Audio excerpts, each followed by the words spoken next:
All right, you guys know the deal by now. It's fast cars, fast money. It's myself and Coop here today for the truck video. And then as soon as we're done recording these videos, we're gonna hop, or I guess this video, we're gonna hop over and get the Xfinity and Cup videos knocked out too. So all of them should be up live right now on our YouTube channel and over on Twitter. It's at Fast Cars FM. You'll be able to pull up the spreadsheet yourself, have it up while you're kind of building your lines. But real quickly here, the Truck Series is at Gateway this weekend, so it's different than the Xfinity Series and the Cup Series. They're going to be racing over at Michigan, which we'll talk about. But for this video specifically, we are looking at Gateway. It's a shorter, flatter track. It's pretty similar to Richmond, so that's kind of the track that we use to try to gauge who potentially might be good on Friday. And then it's 160 laps. So Dominator points are going to be back in play for the race. But I guess we'll start with you, Coop. If you're looking at the expensive guys this weekend from John Hunter Nemechek there down to Matt Crafton, who are the top plays in your mind? I think John Hunter Nemechek once again deserves to be the most expensive driver, and I'm willing to pay it. I think he's got to be the favorite at this point. His truck's just been that much better than the rest of the field this year, and I really, starting second, I see him having a huge possibility of leading a lot of laps. With that being said, Austin Hill's put a couple good races together here recently, and I don't think that low on him. I'm probably medium on him myself, and then Creed is the third driver there that I have interest in as well. You're really looking for the driver that you pick out of this range to lead you laps. Crafton, I don't see him leading laps, and I think Zane's a very low chance of leading laps. I think out of this group, the three drivers I'm focusing on is Nemechek, Creed, and Hill, with Nemechek getting the odd of the guy that I'm really targeting. Yeah, I'm kind of in the same boat there. I mean, all of these guys start up front for the most part, so probably one of them is going to lead out of the three. You just have to kind of pick the one who you feel the most confident with. For me, I think it's going to be John Hunter Nemechek, so I have to play that narrative out in my head. I think he's going to be the one that gets the early jump, gets the early lead, and is racking up those dominator points. So I'm going to target him as my early dominator, and then maybe look elsewhere in my line for maybe someone who potentially might lead later in the race, or get some good place differential points as well. But if you look at Richmond, Sheldon Creed and Zane Smith, the GMS trucks kind of struggled a little bit. So that's my only fear there. And then usually Austin Hill runs a little bit better on the 1.5-mile programs, where we've seen John Hunter Nemechek just be lights out all year long. So I just feel the most confident about him. And if you're paying all the way up for him, it's going to be tough to play some of those other guys in this range. So if you drop down to the 9K range, some guys that I like would be Todd Gilliland. I think Gilliland can be thrown into that same conversation as Austin Hill and Sheldon Creed as a potential lap leader. He ran really well at Richmond earlier this year. He almost won this race at Gateway last year before I think he got wrecked or ran into an issue or something. But he's been really fast all year long too. Probably only a GPP option just because of where he does start, but I feel pretty confident that he could get out there and lead you some laps. And if you don't want to go that route, maybe you want to take more of a place differential route, which I think is still a good option. I think Grant Infanger and Ty Majeski are going to be two solid options for you. Majeski's a short track racer by kind of his background and by trait. So this track is very short. It's very flat. It should play right into his wheelhouse, right into his strengths. And $9,000, he's really easy to pair with a guy like John Hunter Nemechek, who's going to be the most expensive guy on the slate. Yeah, and you're going with, narrative is something you mentioned there. If I have Nemechek plugged in, I'm really banking on him leading the majority of the laps in the race. So I find Enfinger a little more enticing just because of how far he starts back, and there's a whole bunch of PD that he can get there, as opposed to these other drivers. But with that being said, I think the other 4 or 5 there are really even. I like Ben Rhodes. He's been putting together a quiet season, a quiet, good season. And he could certainly sneak into the top 3. Todd Gilliland, again, he's got a good chance of leading laps. Chandler Smith, I'm not as high on, but Ty Majeski offers you PD there starting 25th. So I think this is a relatively even round, and I like the round overall. Moving into this next round, another guy I really like is Sauter. I think him starting 20th gives him a lot of room and a lot of safety as a play. to move forward and score you a good bit of points. So in this range, I think he's my favorite driver. And Spencer Davis starting last, you can't go wrong there. He can only accrue you points. So he's also another safe play if you're really going with one of your lap leaders or two of your lap leaders, hogging all of those laps led. Spencer Davis is a nice guy to come in at 40th and just shoot for PD with somewhere else in your line. Yeah, as soon as you get below the 9K range, I think it's going to be tough to get any of these guys or expect any of these guys to lead you laps. So like Coop was saying, down here, it's really just, okay, who can provide value, who can provide me positive place differential points, and who can finish, towards the front when the checkered flag waves. So Spencer Davis, no, he's not in great equipment, but he starts dead last. He can't lose you any points.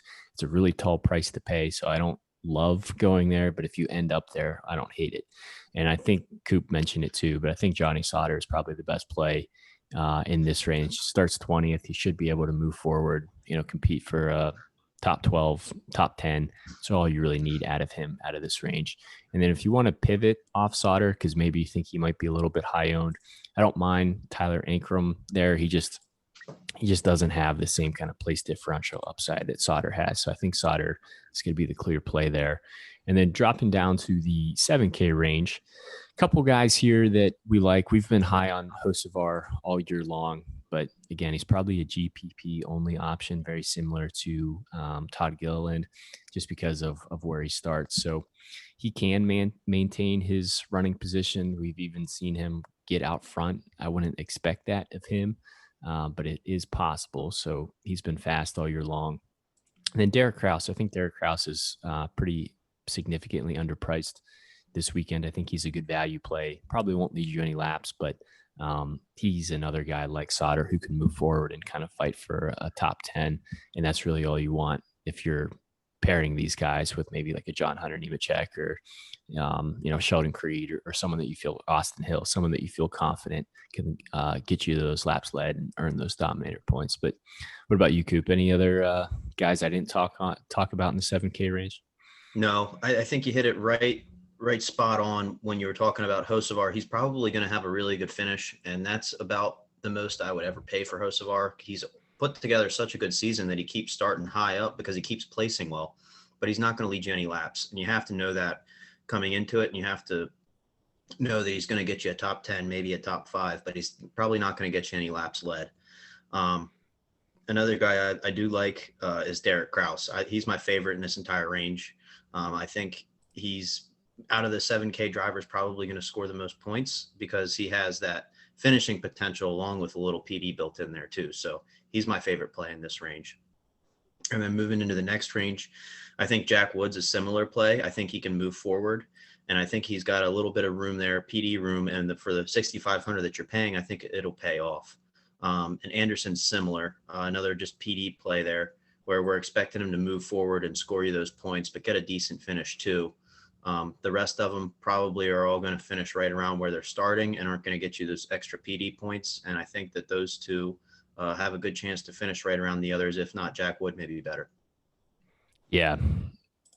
Again, I think we're kind of on the same page, which is good. It makes me feel pretty confident about the guys that we have selected. But yeah, Jack Wood, he's in the same equipment as Sheldon Creed, Zane Smith, Chase Purdy. Don't love Chase Purdy. He was back in the 7K range, but he's an okay option just of where he starts. But Jack Wood I like a lot. 1, because of where he starts. 2, the equipment he's in. And 3, he's shown that he can put together solid finishes. If you look at his average running position throughout most of the races, I mean, it's north of the top 20 positions. It's usually closer to 15th, 16th, something like that. Occasionally even fighting kind of for like a top 12. So I like the upside there just from an equipment standpoint. And then I don't mind Jordan Anderson either. I probably prefer him a little bit more in the Xfinity Series video, which we'll talk about. But if you're paying all the way up for some of those top guys, you got to find some value down here. And he's a relatively a safer play with where he starts. And then for the punt range, 5K and below, the guy that I'm normally not high on, that I am relatively high on if you need a punt this weekend, would be Dawson Cram. And the reason I say that is a couple of reasons. 1, he starts 38th, so can't really lose you any points. You really only should move forward. But secondly, if you look at Dawson Cram and their program, usually they target these shorter, flatter tracks as the tracks that they want to put more time and energy and put their better equipment for, and really try to get the best finishes possible. As soon as you go to the larger tracks, they just get blown away by all the other teams' equipment. But these shorter, flatter tracks, the driver kind of plays a little bit more of a factor depending on how their performance is going to be. But Dawson Cram's background is a short track background, a short track racer. So I think $5,400, it's not really going to lose you any points. Has probably top 25 ish upside. Maybe that's his ceiling. But I mean, that's going to be, positive, more than 10 positive place differential points that you're getting in your line. And then I think you can kind of say the same thing with Corey Roper there. I just feel a little bit more confident about Dawson Cram than I do with Roper. Andy's a little bit cheaper, but I don't know. Is there any punts down here, Coop, that you feel somewhat good about? Yeah.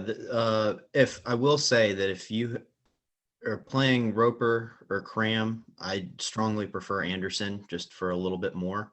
And I also don't mind if you have to go that low to go all the way down to Boyd and save yourself an extra $500 off of Cram. It's an iffy thing. The punt plays, you never really know. But the one guy that I do like in the range is Austin Wayne Self. And it's mostly because I think he has the best chance to have a decent finish. And I think he's a little underpriced at 5,500. He's gotten you top 15s before. I think he can stay right around where he is. If not, if he can move up a couple spots, I think he pays off that price tag. So I think he's been getting overlooked a little bit this season, but I think at $5,500, it's a fair price for him. Cool. All right. Well, I appreciate the solid advice and analysis there, but that's going to do it for our Truck Series breakdown for Gateway this weekend. We're 10 subscribers away from 200 on YouTube. It's crazy. When we started at the year, we were at 0, and we're almost at 200. So if you haven't subscribed yet, if you watch our videos, you guys are obviously a fan. Subscribing to our channel would really mean a lot. We're really trying to get north of that 200 subscriber mark this weekend. But as soon as you guys are done building your truck lines, hop over and catch us on the Xfinity and Cup video.